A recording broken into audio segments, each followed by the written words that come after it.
Hey, what's up guys, my name is Skyma and today I'm going to be showing you the Havit KB-389L. I'm going to be comparing the KB-389 against the Razer Blackwidow Chroma just because that's what I have with me, and I also think that's where its main competition is, so yeah. So the KB-389L uses kale brown switches, which are quite similar to cherry reds and cherry browns, like put together in a combination. Now, Kale is also the same company which makes the switches for the Razer ones. The Kale brown switches sound like this.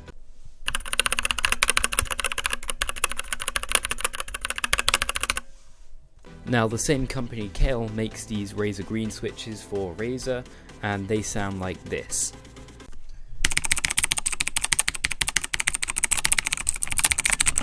Now, the Havit keyboard actually has this really nice short palm rest, whereas the Razer one does not feature a palm rest at all. Now, yes, this is a full-length keyboard, so it's got the full number pad, as well as the Razer one also has the full number pad, so yeah, good to go with that. Now, something that's quite interesting is that this keyboard is actually in white. This is very unusual for keyboards, whereas the Razer one is in black.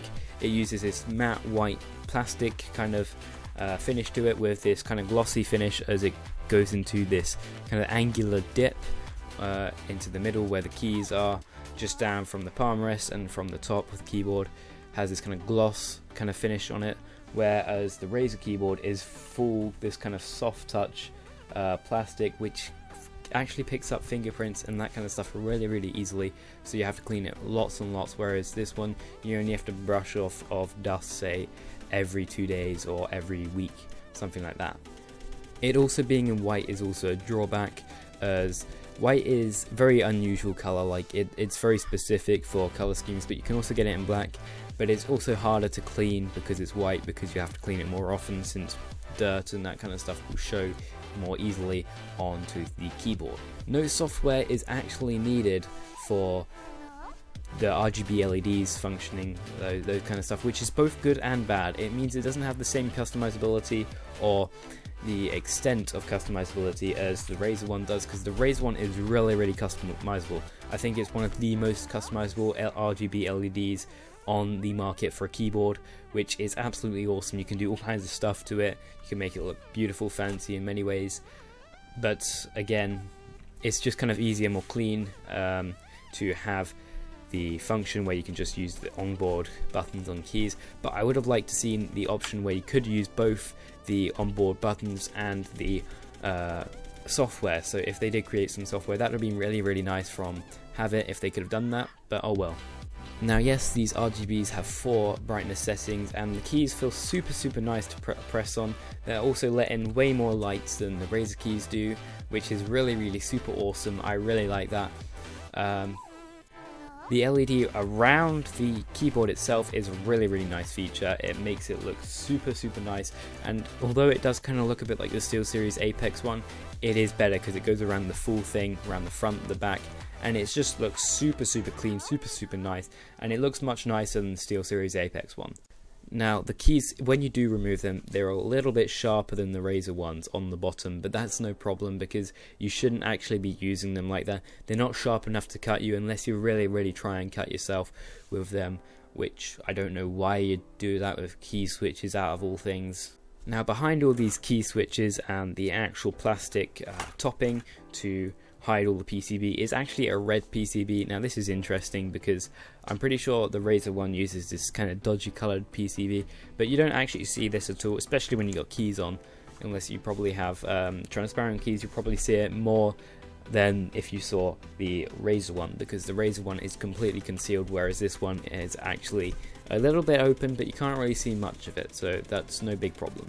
Now, the keyboard does only come in this US layout, which is a problem for me since I'm from the UK. I'm used to using a UK keyboard, whereas my Razer one is in this UK keyboard, and having that smaller enter button is kind of pretty weird for me, since I'm always used to using a really big enter button, which is really nice having a really big enter button, because it means you just got that big button you can just slam down and press it. It's no big problem though. Now, the cable is slightly short on the Havit keyboard, I find anyway. Some people would disagree, some people say it's absolutely fine, but it's around 1.5 meters around. Don't quote me on it actually being 1.5 meters. It's not braided either, whereas the Razer ones are. It is, I'm not sure whether it's gold plated in the back.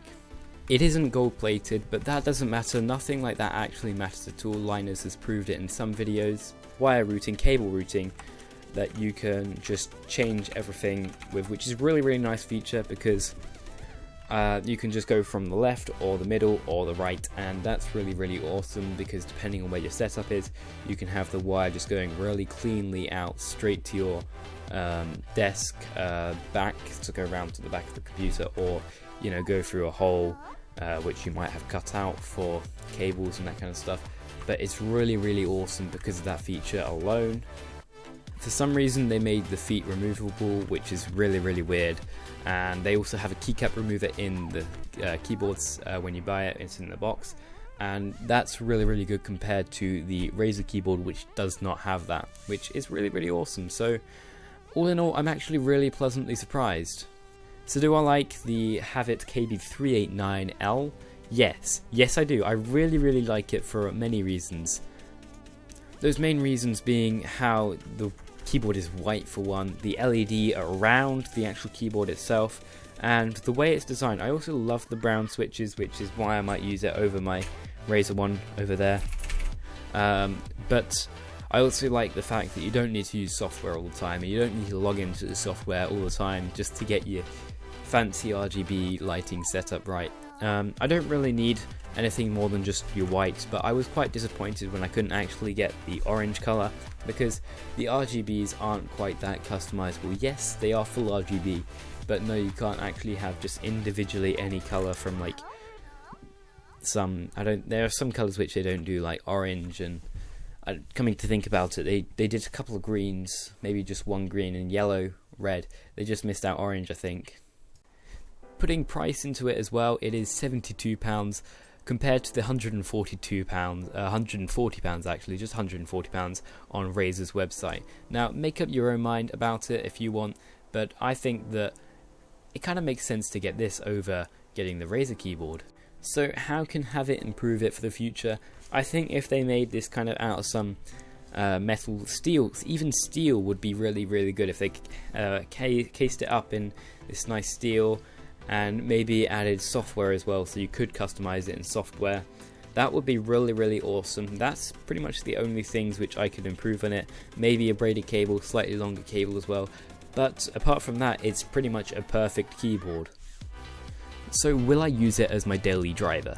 That's one question which people will probably ask me a lot about this, and the short answer is yes. Now, why it might not be as good, or it might not be as good as the Blackwidow Chroma in the customizability area, it just looks so much nicer.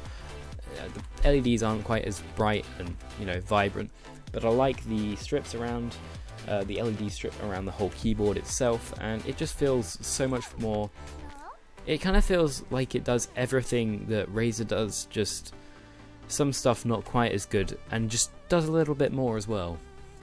So if you did enjoy that review, please do leave a like.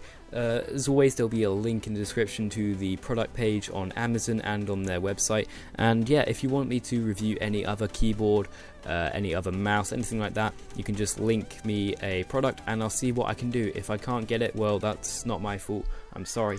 But if I can, well, great, I'll have a review coming out for it.